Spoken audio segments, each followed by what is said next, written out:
Hello hi, ఈరోజు మనం చేపల పులుసు చేసుకుందామండి. ఫ్రై పెట్టుకొని ఒక పావు నూనె వేసుకోండి.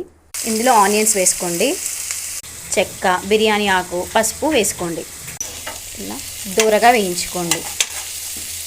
కొంచెం అల్లం వెల్లుల్లి పేస్ట్ ఒకసారి కలుపుకోండి. వేగాక టమాటా పేస్ట్ వేసుకోండి. ఇందులో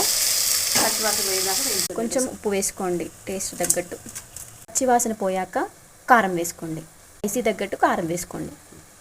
కారం వేగాక చింతపండు పులుసు వేసుకోండి. 1/2 టేబుల్ స్పూన్ జీలకర్ర మెంతుల పొడి వేసుకోండి. పులుసు మసులుతుంటే చేపల ముక్కలు వేసుకోండి. కొంచెం గరం మసాలా వేసుకోండి. జస్ట్ కడాయిని ఇలా అనండి. లాస్ట్కి కొత్తిమీర వేసుకోండి. చేపల పులుసు అయితే రెడీ అయిందండి.